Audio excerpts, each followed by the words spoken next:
l'a dit, les Russes, Sergueï Lavrov, rencontrent depuis ce matin Marco Rubio. Les Russes rencontrent les Américains avant, dans quelques jours, la rencontre entre Trump et Poutine. On se parle. Et apparemment, Monsieur Barrot fait de la résistance. Il n'est pas le seul, effectivement. Non, il ne faut pas parler. Tant qu'on ne sait pas ce qui se passe, il ne faut pas parler. Et ce qui est étonnant, quand même, au-delà on peut très très bien comprendre, effectivement, la Russie, les Russes ne sont pas, en tout cas, les autorités russes ne sont pas des anges, c'est le moins que l'on puisse dire, et qu'on s'en méfie, oui. Mais ne pas parler, mais adopter cette politique européenne qui a consisté à non seulement l'embargo économique, non seulement l'embargo, effectivement, des marchandises, etc., non seulement ne plus nous approvisionner en gaz russe, effectivement, puisqu'il fallait mettre à genoux l'économie russe selon l'immortelle prédiction du non moins immortel Bruno Le Maire. Non, il faut pas parler. Ah bon?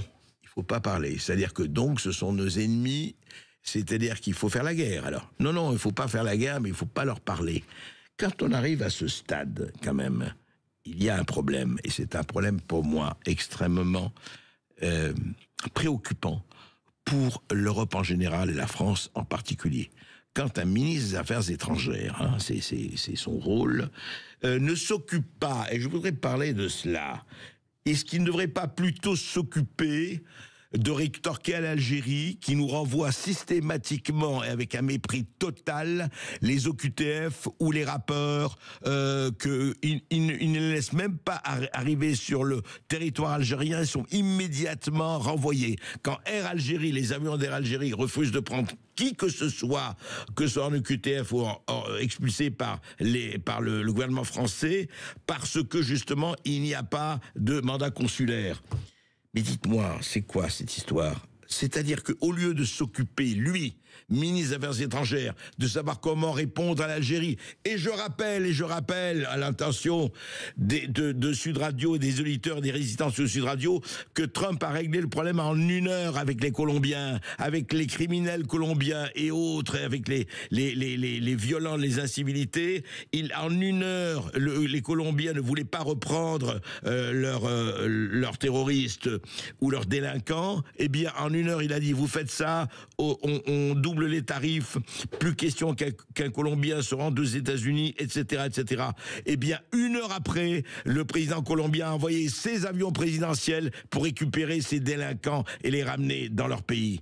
Et nous, au lieu que monsieur Jean-Noël Barrot dit « Ah non, mais moi, je ne parlerai pas à Lavrov. Ah non. Moi, je suis résistant. Je ne parlerai pas à Lavrov. C'est pas mon métier, de parler à Lavrov. » Oui, mais est-ce que c'est votre métier, monsieur le ministre des Affaires étrangères, et de vous occuper véritablement de ce qui se passe quand on bafoue de façon tout à fait spectaculaire.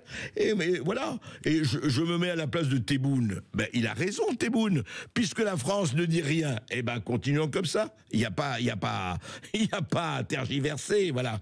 Eh bien, écoutez, monsieur Barrot, occupez-vous plutôt de ces affaires-là qui vous concernent directement que de dire non à tel ou de tel ou de tel. Parce que on n'est pas aujourd'hui, il y a des choses extrêmement importantes. Tout est important. La guerre Russie-Ukraine, mais aussi ce qui est important, mais nos rapports avec l'Algérie notamment. Eh bien, écoutez, ne faites pas de poids et de mesure, et ne faites pas silence sur le fait que sur votre inaction. Ça, c'est quand même beaucoup plus embêtant.